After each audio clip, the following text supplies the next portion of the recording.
তেওঁ সহায় আগবঢ়াব লাগিছিল তেওঁ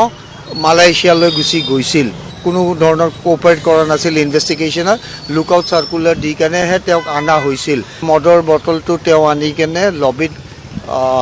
জুবিন গাৰ্গক দিছিল আৰু সেইখিনি খুৱাই পানীত যাব দিয়া হৈছিল আৰু that was within his knowledge তেওঁৰ হেল্থ কণ্ডিশ্যনটো আছামীয়ে জানিছিল ইনস্পাইট অফ ডেট তেওঁক সেই পানীত এৰি যাব দিছিল তেওঁ কোনো ধৰণৰ সিকিউৰিটি প্ৰভাইড কৰা নাছিল তেওঁ কোনো ধৰণৰ মেডিকেল সাহায্যৰ কৰা নাছিল সুৰক্ষা দিয়া নাছিল তো সেই গতিকে কোৰ্টে এই সব চাই কেনে ক'লে that there are prima facie material so' bail should be rejected তেওঁ দুটামান গ্ৰাউণ্ড আমাক পঢ়ি শুনোৱা মতে আমি যিটো বুজি পাইছোঁ তেওঁ কৈছে যে আছামীৰ পোষ্ট কণ্ডাক্ট বিহেভিয়াৰটো ঠিক নাছিল কাৰণ ইমিডিয়েটলি আফটাৰ ঘটনা য'ত তেওঁ সহায় আগবঢ়াব লাগিছিল তেওঁ মালয়েছিয়ালৈ গুচি গৈছিল তাৰপিছত তেওঁ আহি কেনে ইয়াতো কোনো ধৰণৰ কোঅপাৰেট কৰা নাছিল ইনভেষ্টিগেশ্যনত লুকআউট চাৰ্কুলাৰ দি কেনেহে তেওঁক অনা হৈছিল তো সেই গতিকে আমি এইখিনি অনাৰ কাৰণে তেওঁলোকে কোৰ্টে চালে যে তেওঁ ফ্লাইট ৰিস্ক হ'ব পাৰে তো সেই গতিকে তেওঁক জামিন নিদিয়াটোৱে উচিত হ'ব তো accordingly his bail application was rejected medical কণ্ডিশ্যনৰ কথা কৈও কোৰ্টে কিবা কথা উল্লেখ কৰিছে হয় কোৰ্টে দুটা আৰু গুৰুত্বপূৰ্ণ কথা তাতে যিখিনি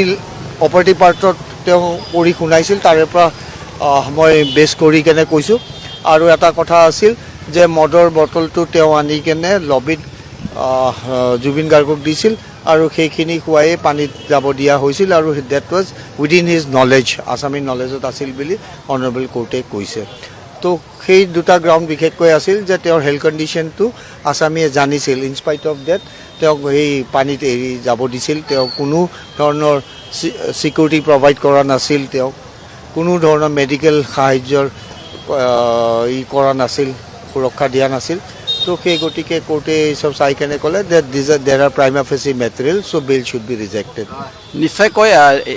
এই খবৰটো বেল ৰিজেক্ট হোৱাৰ খবৰ নিশ্চয়কৈ আপোনালোকৰ টিমটোৰ কাৰণে এটা ভাল খবৰ ডেফিনেটলি চাওক মই পাৰ্চনেলি এইটো কোনো এটা ভাল বেয়া খবৰ নলওঁ মোৰ ডিউটি এটা মোক দিছে সেই ডিউটি মই সেই ডিউটিটো মই মোৰ ফালৰ পৰা মোৰ টিমৰ লগত সংযম কৰি গোটেইখিনি আমি আগবঢ়াই লৈ গৈছোঁ আৰু যিখিনি দৰকাৰী মেটেৰিয়েলছ গোটেইখিনি কোৰ্টত উদঙাই দিছোঁ তো কোৰ্টে চালি জাৰি চাই লিগেলি এটা অৰ্ডাৰ দিছে definitely this is the beginning of the courts এতিয়া তেওঁলোকে হাইকোৰ্টো যাব পাৰে ছুপ্ৰিম কোৰ্টো যাব পাৰে সেইটো ছেকেণ্ড ৰাউণ্ডৰ পৰ্যায়ত দেখা যাব কিন্তু ৰাইট নাও মই খালি এটাই পাইছোঁ যে আমাৰ হাৰ্ডৱৰ্কখিনি পে বেক পাইছোঁ আৰু ওচৰটোৰ আজি কি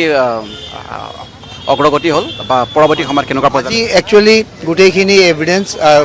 মোৰ ভুল হৈছে আজি গোটেইখিনি চাৰ্জ হিয়াৰিং কমপ্লিট হ'ল সকলোৱে অৰেল ছাবমিশ্যন দিলে খালি A1 একিউজ অৰ্থাৎ সিদ্ধাৰ্থ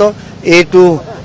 শ্যাম কানু তেওঁলোকে খালি কৈছে আমি ৰিটেন আৰ্গুমেণ্ট ছাবমিট কৰি আমাক সময় এটা দিব লাগে তে তেওঁলোকৰ লোকেল কাউন্সিলে আৰু VC-টো কৈছিল তো সেইকাৰণে মেমে ক'লে ইমান যেতিয়া শুনিছোঁ আপোনালোকক আৰু এটা লাষ্ট চান্স দিলোঁ 2 তাৰিখে কিন্তু আপোনালোকে ৰাতিপুৱাই এইটো ফাইল কৰিব আৰু একৰ্ডিংলি কাউন্সিলে এগ্ৰী কৰিছে তেওঁলোকৰ যে ৰাতিপুৱাই কালি ফাইল কৰি 2 তাৰিখে চাৰ্জ ফ্ৰেমৰ অৰ্ডাৰ কেতিয়ালৈকে পাব পাৰোঁ চাৰ্জ ফ্ৰেমৰ অৰ্ডাৰটো 2 তাৰিখে সঠিককৈ পাম এতিয়া বাইদেউৰ ওপৰত নিৰ্ভৰ কৰিব কোৰ্টৰ ওপৰত তেওঁ কিমান সময় লয় বা তেওঁ কিমানখিনি তেওঁ আগবঢ়িছে লেখা সেইটো তেওঁৰ ওপৰত নিৰ্ভৰ কৰিব মই কমেণ্ট কৰাটো ঠিক নহ'ব লেটেষ্ট ৱেইট টিল 2 তাৰিখ তাৰপিছতে চাৰ্জৰ অৰ্ডাৰটো দিব 2 তাৰিখে সিদ্ধাৰ্থৰ জামিনৰ অৰ্ডাৰ দিব 2 তাৰিখে জামিনৰ অৰ্ডাৰ অফ সিদ্ধাৰ্থ আছে সেইদিনাখন সেই দুটা হুকুম হ'ব আৰু